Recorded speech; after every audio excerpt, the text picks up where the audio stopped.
ভাবুন তো একবার যে আপনি আপনার ছেলে মেয়েকে স্কুলে ভর্তি করতেছেন, যেই শিক্ষকের কাছে, যেই শিক্ষিকার কাছে, সেই শিক্ষিকা একজন টিকটকের নায়িকা, অথবা যে সেই শিক্ষক একজন টিকটকের নায়ক।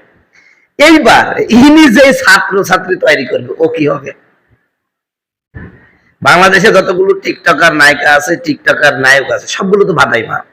এদের মতন ভাদাইমা কেউ নাই। এবং তারা কি করে, এই টিকটকে সেলিব্রিটি হয়ে কাঁচা টাকা পেয়ে এমন কোনো অনৈতিক কাজ নাই, চরিত্রে এমন কোনো মানে অধপতন নাই যে তাদের হচ্ছে না।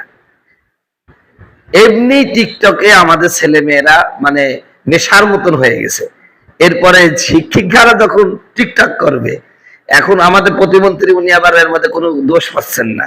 আবার দেখলাম সারা বাংলাদেশে বিভিন্ন শিক্ষকেরা প্রতিবাদ তুলেছে, বিউটি রানীর পালেরা পক্ষ নিতে হবে। আমরা শিক্ষক, আমারও ব্যক্তি স্বাধীনতা আছে। হ্যাঁ, অবশ্যই তোমার ব্যক্তি স্বাধীনতা আছে, তুমি তোমার ঘরে যাই করো না, তুমি স্কুলের বারান্দায় টিকটক করবে কেন? এটা তো শিক্ষা প্রতিষ্ঠান। টিকটক কি খুব ভালো জিনিস? বিভিন্ন অনেক বাংলা পৃথিবীর অনেক রাষ্ট্রে আছে যে রাষ্ট্রে আইন করে টিকটক বন্ধ করে দিচ্ছে। একটা কিছু হলেই বাস এমন এমন শাড়ির মানে পোস্ট দিচ্ছে, আমাদের ইয়াং জেনজিরা কমেন্ট করছে, ম্যাডাম আপনার মতন এইরকম সেক্সি টাইপের ম্যাডাম যদি থাকতো একদিন স্কুল কামাই করতো না। তোমার লজ্জা লাগছে না? তুমি মায়ের বয়সী, তোমাকে সেক্সি বলছে? তোমার তো লজ্জা থাকার কথা। তোমাকে তো মা হিসাবে সম্মান করছে না, তুমি তো শিক্ষিকা, তুমি তো মা, তোমাকে মার মতো সম্মান করছে? তোমাকে তো বউ বানাচ্ছে। তোমার ছাত্র প্রাইমারি 8-9 পড়ে, সেই ছাত্র তোমাকে বউ বানাচ্ছে। বন্ধুগণ আমার, ভাইয়ার আমার, তো আজকের এই যে সাম্প্রতিক সময় যে আলোচনা চলছে, এর উপর ভিত্তি করে আমার ভাই একজন একটা সুন্দর লেখা লিখেছে, আমি হুবহু আপনাদেরকে পড়ে শোনাচ্ছি। ভাবুন তো একবার, আপনি যার কাছে আপনার ছেলে মেয়ে পড়াতে দিলেন, তিনি একজন টিকটকের নায়িকা অথবা নায়ক। স্কুলেই নেচে নেচে রিলস টিকটক বানাতেন প্রধান শিক্ষক বিউটি রানী পাল। ঘটনাটি ঘটেছে ফেঞ্চুগঞ্জের একটি প্রাথমিক বিদ্যালয়ে। এ নিয়ে বিউটি রানীর কোনো অনুশোচনা নেই, বরং বলেছেন কেউ তার পার্সোনাল লাইফে হস্তক্ষেপ করতে পারে না। এবং এরই মর্মে হাজার হাজার শিক্ষিকা নিজে নিজে ভিডিও বানাচ্ছে আর এরকম বলতেছেন, এই বক্তব্য দিচ্ছেন কেউ তার পার্সোনাল লাইফে হস্তক্ষেপ করতে পারে না। অবশ্যই আপনার পার্সোনাল লাইফে হস্তক্ষেপ করবো না, কিন্তু স্কুলের বারান্দায় সেখানে আপনি টিকটক বানাবেন, এটা কি টিকটক বানানোর জায়গা? তো যাই হোক, মানে স্কুলে টিকটক করা, রিলস বানানো তার অধিকার। উনি বুঝাতে চাচ্ছেন, বিউটি রানী তিনি বুঝাতে চাচ্ছেন যে স্কুলে টিকটক করা, রিলস বানানো তার অধিকার। অবস্থা বেগতিক, কয়েক মাসে অন্তত ডজন খানেক টিচারের বিষয় সামনে এসেছে। শিক্ষকতা রেখে সোশ্যাল মিডিয়ায় ঝড় তোলায় ব্যস্ত, স্পর্শকাতর অঙ্গভঙ্গি দেখিয়ে জগৎ নাচাচ্ছে। এগুলো সিরিয়াসলি নিতে হবে। নৈতিক অবক্ষয় রোধে এসব কঠোর হস্তে দমন করার বিকল্প নেই। প্রিয় ভাইরা আমার, নিষিদ্ধ পল্লী ও টুকাইদের কাজ শিক্ষকরা শুরু করে দেয়, তাহলে অধপতন বাকি থাকে কি? নিষিদ্ধ পল্লী এবং টুকাইদের কাজ যদি শিক্ষকরা শুরু করে দেয়, তাহলে অধপতন আর বাকি থাকে কি? বাংলাদেশে সবচেয়ে বাজে পড়াশোনা হয় সরকারি প্রাথমিক বিদ্যালয়গুলোতে। নেই কড়াকড়ি, নজরদারি ইত্যাদি। আমরা আমাদের জীবনের শুরুটা প্রাথমিকে পড়ে শুরু করেছিলাম, অথচ আজ এত অধপতন। বিউটি রানীর মতন হাজার হাজার শিক্ষিকা ইতিমধ্যে স্কুল কলেজ আছে। এখন যদি নতুন করে সঙ্গীতের জন্য আলাদা টিচার নিয়োগ দেওয়া হয়, অবস্থা কি হবে ভাবুন। পড়াশোনার জায়গা দখল করে নেবে টিকটক আর রিলস। টিচারও নাচবে, স্টুডেন্টও নাচবে। ইতিমধ্যে বিউটি রানীর পাশে দাঁড়িয়ে উল্টো পক্ষ নিয়েছে এদেশের সুশীল নামের কুশীলরা। তাদের দাবি একজনকে টিচারকে নাকি ট্রল করে হয়রানি করা হয়েছে, একজন টিচারকে নাকি ট্রল করে হয়রানি করা হয়েছে। সবকিছু বাদ, স্কুলের ছাত্রদের সামনে টিকটক রিলস ভিডিও বানায় কোন রাইটে? এটা কোন দিক থেকে বৈধতা পায়?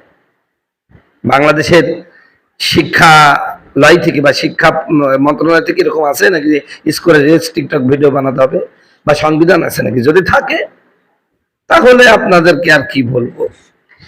এইরকম বিউটি রানীর মতন হাজার হাজার টিকটকার আছে। আজকে আপনি ফেসবুকে খেলে খালি শিক্ষিকার টিকটক, তাহলে এমনি টিকটকে দেশের ম্যাডামরা সব মাইতি আছে, আর এরপরে যদি আবার নাচের শিক্ষক শিক্ষিকা নিয়োগ দেওয়া হয়, ভাই একে তো নাচতে আলা বলি, এরপর আবার ঢোলের বাড়ি পড়বিনি, কি যে একটা অবস্থা হবে রে ভাই বাংলাদেশের, তা বলার কথা নাই। এজন্য আমার বন্ধুগণ, আমি বাংলাদেশের প্রত্যেকটা জনসাধারণকে বলবো যে আপনি আপনার সন্তানকে সুন্দরভাবে গড়তে হলে প্রাইমারি স্কুল নয়, হাই স্কুল নাই, বরং আপনি নুরানি মাদ্রাসায় দেন।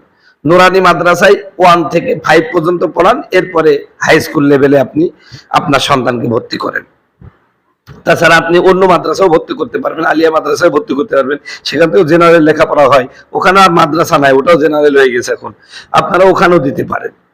তো এইটা যদি করতেন, যদি বাঁচতে চান, ছোট্ট কমলমতি শিশু এরকম টিকটকারের কাছে না পড়ায়া একজন নুরানি শিক্ষকের কাছে পড়ান, হাতের লেখা ভালো হবে, ইংরেজি ভালো বলতে পারবে, তারপর আরবিও ভালো বলতে পারবে, সব দিক থেকে অল স্কোয়ার হবে ইনশাআল্লাহ। এই জন্য আমি বাংলাদেশের প্রত্যেকটা সচেতন অভিভাবককে বলছি, এই সুশীল অভিভাবক না, সচেতন অভিভাবককে বলছি, কারণ সুশীলরা এরকম নাচ গান যারা আছে তাদের পক্ষই নিবে এবং তাদের কাছে তাদের সন্তানদের বানাবে, পড়াবে, ওরা ওইরকম টিকটকারের বানাবে। যারা আপনার সন্তানদেরকে টিকটকার বানাতে চান না, আমি তাদের প্রতি অনুরোধ জানাচ্ছি, আপনি আপনার সন্তানদেরকে এখনই নুরানি মাদ্রাসায় ভর্তি করে দেন। সিলেট চট্টগ্রাম বিভাগে, তারপর ফেনী টেনে এই সমস্ত নোয়াখালী এই অঞ্চলে প্রাইমারি স্কুলে ছাত্রছাত্রী নাই, কারণ ওই যে ম্যাডামরা তো টিকটকার উকুন তুলালি বেঁচে আছে। আমি আপনাদেরকে একটা ঘটনা শোনাই। আমি একবার এক শহরে বেড়াতে গেছিলাম শীতের মৌসুমে, তো আমি দেখতেছি 4 ম্যাডাম, ওই স্কুলে একটা পুরুষ নাই, 4 জনই ম্যাডাম। তো 4 ম্যাডাম কুসুম কুসুম রোদ উঠছে, একদম সার হয়ে, একটার পর একটা সার হয়ে, মানে প্রথম পয়টিতে একটা, তার দ্বিতীয় পয়টিতে একটা, তৃতীয় পয়টিতে, চতুর্থ পয়টিতে একটা, একের পর এক সিরিয়াল ধরে পাড়ার মহিলারা যেন উকুন তুলে, 4 ম্যাডাম একসাথে উকুন তুলতেছে। আমি বললাম, ম্যাডামরা এদিকে ছেলিপিলি সমানে চিল্লি বেড়াচ্ছে, দড়ি বেড়াচ্ছে, আর 4 ম্যাডাম আরামসে উকুন তুলছে, আর ও বুবু বাড়ির সমস্ত এ গল্প সে গল্প শুরু করে দিয়েছে। আপনারা এই যে এবার ইন্টারের ছেলিপিলি অনেক জায়গায় বলছেন, গত এসএসসি পরীক্ষাও বলেছেন যে পরীক্ষা আলহামদুলিল্লাহ ভালো হয়েছে, কিন্তু ম্যাডামরা পরিবারের গল্প বেশি করে, পরিবারের করে কার স্বামী কিরকম, কার পরিবারে কিরকম, কি মার্কেটিং করেছে, ওয়ার্ডরোবটা কার কিরকম, খাটটা কার কেমনটা, শাড়ি কয়টা কিনেছে, মানে এই মহিলা দিয়ে। আমরা যখন পড়াশোনা করেছি আমাদের প্রাইমারি স্কুলে একটা মহিলা ম্যাডাম ছিল না, সবগুলো স্যার ছিল। আমাদের পড়াশোনা, আমাদের কোনো প্রাইভেট লাগে নাই আলহামদুলিল্লাহ, কোনো প্রাইভেট লাগে না, কোনো প্রাইভেট ছাড়াই আমরা পড়াশোনা করছি আলহামদুলিল্লাহ। এবং কোনো প্রাইভেট ছাড়াই 4টা শিক্ষক ছিল পুরুষ, সেই ভাবে শাসন করতো, আর আমাদের পড়াশোনা হয়েছে, কোথাও প্রাইভেট পড়া লাগেনি। বরং স্যাররা বলতে হয় প্রাইভেট পড়ছেন নাকি, প্রাইভেট পড়লে যদি বুঝতে পারতো অমুক প্রাইভেট পড়ছে, তারে শাসন করতে বুঝাই, আমরা কি করি, তুই প্রাইভেট পড়বি মানে।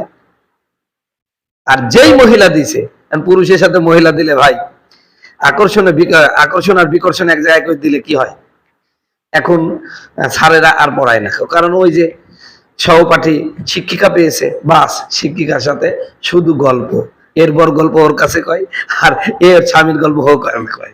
এই হলো একটা অবস্থা, মানে জড়া খিচুড়ি তৈরি হয়ে গেছে বাংলাদেশে। আপনারা আমার কথা বিশ্বাস করলেও যায় আসে না, না করলেও যায় আসে না, কেউ বাস্তব এটাই যে এখন পড়াশোনা হয় না, এখন পরিবারের গল্প হয়, কার স্বামী কিরকম, কার বউ কিরকম, এখানে গল্প করে।